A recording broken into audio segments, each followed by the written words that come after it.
Hi there, my name is Angie with the Denton Tea Festival, and we are starting an interview with Winnie from Tea Day Tuesday. Hi, Hi. Winnie. So tell me about yourself and how you got started.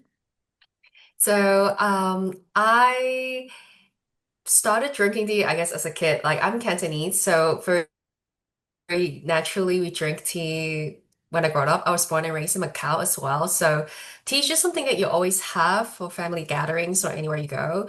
I moved to the States like about a decade ago. I was in LA and then I was in Santa Barbara. And moving to LA, just realizing that the tea culture is very different, like among younger, I guess we're like college kids, and learning that, the boba culture is really the thing, like it's how you social among other people. So that's how I drink a lot of boba. I don't think I usually drink that much until I went to LA.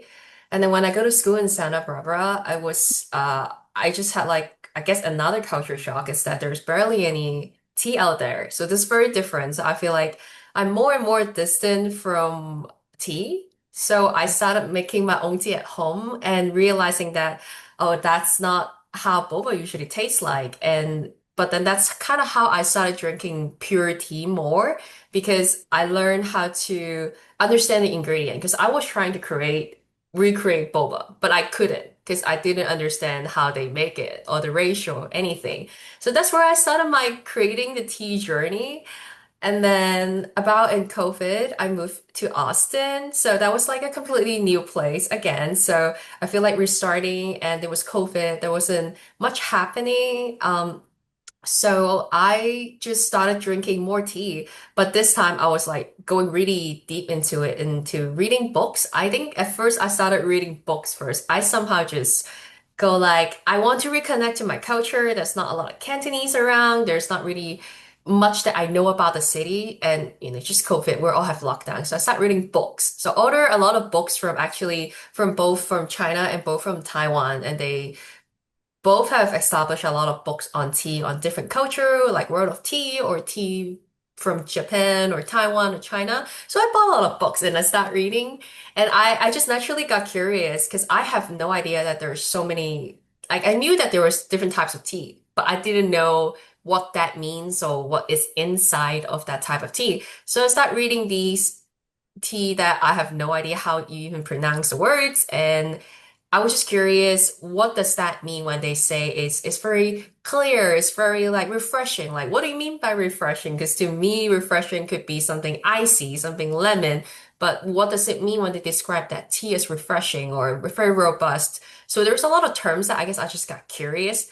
I want to know how it tastes like. So I started going online to like buy teas just to try out what that means. And then from there, I just slowly learned, oh, so this is kind of tea, and I learned the origins, I learned the history, I learned how they taste like, and I tried different brands, and from there, I just get excited, and I just want to still recreate the bobas, but I guess I became more creative because I also really like cooking.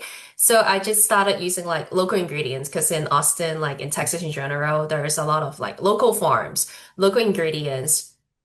So I try to incorporate those because those are the freshest and just creating that with tea. So I would try out what the tea is. So I like, let's say this tea has a very refreshing, delicate kind of like flavor profile. So I would go a little easier on other pairing ingredients. Like instead of doing something that is extremely strong and would just like take over the entire tea profile, I do something more delicate to complement. And that's something that I care a lot is the tea itself, like how the tea actually tastes like and why is it so special? What is the characteristic of that tea? And from there, I build up the flavor profile with it. It could be complementary, or it could be contrasting, or it could be highlighting. But all in all, like I really like the taste of a lot of tea, and I want to highlight them because that's one of the things that I find out or like I'm aware of is a lot of tea shops or like a lot of like cafes, a lot of time they have a drink and that's just a mix of something. It doesn't necessarily highlight the tea itself and it almost always just cover the characteristic of the tea, which to me I felt kind of sad because after reading all these notes, after reading the processes of the tea, I feel like these kind of like techniques and artisan like procedures. They're very precious, and the tea is very delicate, and we should take into consideration that this is something so precious. We should highlight it instead of just like covering it with other things. So that's how my journey becomes where it is, and now like Tea Day Tuesday first started as like reconnecting, like just me reconnecting with my tea, learning about my culture that I don't think I knew anything about. No, I cherish it. And I just keep learning and just learning about my own Chinese tea culture and also learning a lot about Japanese or Korean or other tea cultures and just playing around with it and being like stay curious and stay open-minded to accepting other tea and how they taste like. It could be the same cultivar, but other places could be more innovative and making it into processing the different types of tea and just also growing with the current tea culture is like there's a lot of farmers nowadays would have usually maybe it would be processed as a black tea. Now they process it as a oolong or green to black, like a lot of fun techniques going on, right? And so to me, it's very fun for me to just keep going with what I found on maybe on the internet or the trends and go like, oh, this is a new technique, this is a new tea, and they process it in a different way. And I think that excites me to keep learning and keep understanding and appreciate that like not only from my approaches, I not only I drink pure tea, I drink mixed tea, I make tea towels. Like that's from like a more traditional drinking to more like a modernized or more contemporary drinking of mixing things. And also farmers are doing similar things with like be innovative. And I think that's just an amazing thing, like amazing thing a human do. So yeah, that's how I started Tea Day Tuesday. Awesome. Thank you so much for sharing your story. And I guess just to give a little bit of background, you specifically post videos on Instagram, is that right? Yes. Okay, and when did you start doing that? That was 2021. Okay. It actually took me a whole year, almost a whole year, or more than a year, for Mhm. me to have the gut to like open an account and talk about it. Because at first, it was only, I remember it was like 23 of my friends like follow it. And I felt like that social anxiety of, oh my God, like my friends are watching me do this thing that just like having everyone in the world pretty much is going to judge you or like look at you and that public criticism and that was like really frightening. But I think that was a great step for my personal growth. And also, it builds a lot of great connection throughout the years. They're like amazing. Yeah, that's amazing. So I guess from the start of your career, on Instagram from you said 2021 Mhm. to now, how do you think your relationship to tea has changed? Honestly, I think there is a huge change. Okay. It's at first, I think it was more of I just say whatever and do whatever because not a lot of people was watching. I found this tea or I tried this tea and then I'd be like, oh, this and that. And as the following grows, I've seen differences of like what the audience want to see, and that definitely changed a little bit of like my relationship with tea. Is that sometimes I would drink some tea and if in the past, I would still talk about it if I don't like this tea. But because of a growing popularity or trending, like, if I drink something that I don't appreciate, I just straight up not post it usually. So I really only post about the teas that I drink and I really enjoy wanting to share, comparing to like everything that I drink. I only select the ones that I enjoyed and I'll post about it. And if I don't enjoy it, I just tend to skip it and not like talk about it. Gotcha. Is there any tea recently that you've been enjoying?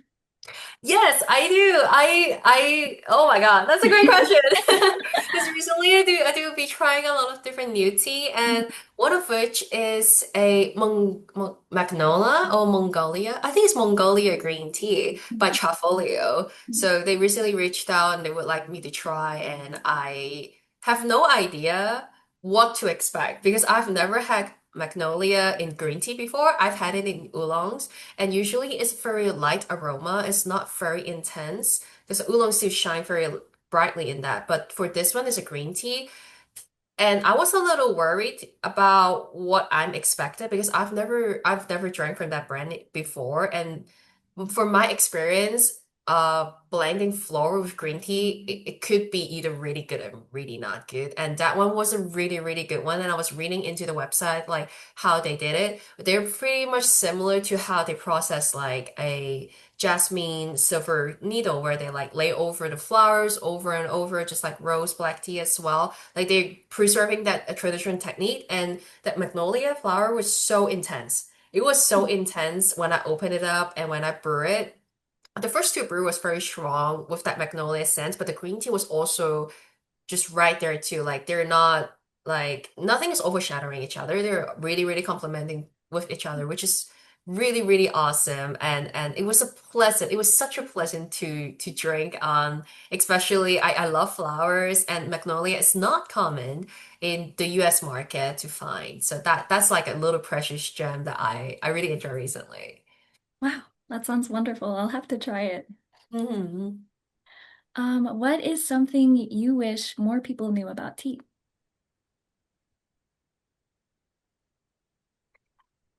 I wish people would be more open-minded to try to Mm, begin with, because I think the US culture approach to tea in like a general public is very different. Like I have my culture shock of like sweetened tea, unsweetened tea in like any like fast food or restaurants. A lot of them have it. And they're just very different from the tea that I experience as a Chinese person or like my practice in tea, that tea is usually very complex. Like to me, tea is complex. Every tea is different. They have different favorite profile. They're so beautiful. They're like wine. They literally like wine or any like coffee beans. Like they're just very different individually. But often when we talk about tea to like my friends or like coworkers, they would just probably first thing think about is like the sweet tea or unsweetened tea that that is part of their culture. That's how they grew up. That's their relationship with tea. But with me, I feel like it would be great for us to introduce more of like what tea could really taste like, not just what sweetened and unsweetened tea is. Like to really understand that tea brings a lot of complexity into flavors and aromas, and there's more than just how it tastes. There's more of like the aroma, like not only the product of it, like because tea is a consumer product, but a lot of it is also the producers, the farmers, the tea masters, the blenders, or the people that work behind it. They also carry a lot of stories because a lot of them are indeed family farmers and or like long-term producers. Like how do they come from where they are, and learning one of the very interesting about tea is also the environment. Like people don't talk about it a lot, but the soil, the environment, the weather, that plays a very big part of tea. And that's also one thing I love so much about tea is that every year the tea would taste different because every year the weather is different. Like mm. despite they try to standardize this is our product, this is a tea, there is a difference in it, and I think it is such an interesting journey for like tea lovers to just follow along the years and be like, oh, this year it tastes like this year it tastes like that, and like and tea is like it's like a life. It's alive. It like It is alive. how do I say it's like a lively product. It lives with us. It's just like human being. Every year is different, and there's so much appreciation into knowing how they come from, how they were being farmed and picked, and the weather and everything that could change the tea. I think it's just amazing that I think a lot of people might not be aware of it, and also it is generally a little harder to obtain those informations, but I think it's something that I hope people will start getting into, knowing that tea is a living thing. It will change and it is exciting too. It's exciting thing to experience. Yeah, and I'm sure the people that are watching you and following with you are able to learn that from what you create as well. And I definitely would love to share that at our event that we'll be having. You mentioned that when you were first getting into tea, you were reading a lot of books. You mentioned that growing up, uh, did you have a little bit of influence back in Taiwan? Uh, I don't think I have much. I got it in Mhm, Macau, and mhm, if I have to recall, I recall my father drinking tea. Like he actually has a tea pad. I don't even mhm, have one, but he does. mhm, But I don't think I was taught anything. I just remember having a big tea table and with water everywhere. I don't know what's going on. And the next tea memory I can think of is boba, because boba mhm, came into Macau maybe when I was like 10 years old or something like that. So a big wave of it. So we learn about boba is also tea and it's mhm, different, but it's different from when you go yumcha. Because most of the time when I go yumcha, it's either TGY or chrysanthemum pour, and those are still my favorite because it's nostalgic. But that's like the only thing I knew about tea. I didn't really know much. Actually, my favorite tea was Earl Grey the mhm. entire time. I mean, right now I still love Earl Grey to the heart, even though there's other like really good ones that now it's like competing with my Earl Grey love. But Earl Grey was always my favorite tea if I were to pick a tea 10 years ago or something like that. So I feel like it's interesting how coming from Macau, like as a Cantonese, as a Chinese, I Mhm, didn't really have a strong connection to tea at all. I don't, nobody really drank tea either. I drank coffee when I was a little younger. And mhm, then it's only when I came to the States that I connecting with like Asian American culture with boba and then evolving into drinking tea and then it goes from there. And it's just kind of interesting to see how I also evolve with my connection with tea. Oh, okay, that is interesting. So you more so delved into tea when you came here. Do you think the influence that you had was more self-driven, or was there any outer aspect that kind of led you to being really interested in tea? I think it's a very self-driven thing. I think I Okay. just got curious out of like Mhm, really nowhere. I think really the moment I think that really connected was like when I was in Santa Barbara when we were COVID and there was just nothing to do. And I just really wanted to try good boba because all the Google good boba is in LA and I don't have anything in Santa Barbara. So I was like, I want milk tea and I'm a big milk tea lover. Like I love tea in every form, but like I really, really love milk tea. But it's so hard to recreate and I just have the urge to go, I wanna do this. I wanna make this happen. I wanna try something. And then I think my inner curiosity and my creative just brings me to where I am now. It's just like just stay curious, just keep learning. And because I love learning, I love listening to different stories and whatnot. So with that, I think once I start reading those books, I get interested. Oh my God, what is this? And then I just dive into the world of like, what is this? And then figuring out what that is. Yeah. great. So Winnie will be showcasing a presentation at the Denton Tea Festival. Would you like to tell us about what you're planning on talking about? A general idea that I have is I'm Mhm. planning to have some sort of kind of like probably a video demonstration. Like I'll probably take some videos at home of like how I usually create recipes. Because I think that's my biggest passion is like creating a lot of recipe and like bringing a more contemporary of drinking tea, but also keeping the appreciation of the tea itself. So I like to like showcase a bit more of like how I brew the tea and how I like my thought process of like why I pair certain things and talk about pairing ingredients and why I think they're good pairings. And then probably talk a little bit about like my personal journey. And I'm always open to any questions or discussions because I think a more interactive session is a bit more of my thing because I would also like the audience to take away something that they want to know from me. So it's a bit more lively. Like I would love to have an interactive session. That sounds great. I'm really excited to enjoy your presentation. And so the Denton Tea Festival will be taking place on May 16th of this year at the Patterson Appleton Art Center. Is there anything you're particularly excited about?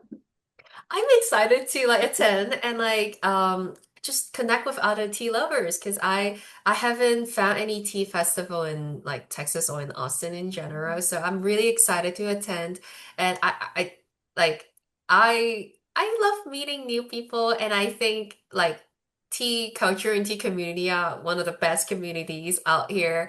Like I've established so many great relationship online and meet up with people in person when I travel to different states. So I'm really excited to meet more like-minded and like passionate tea lovers in Dayton Tea Festival.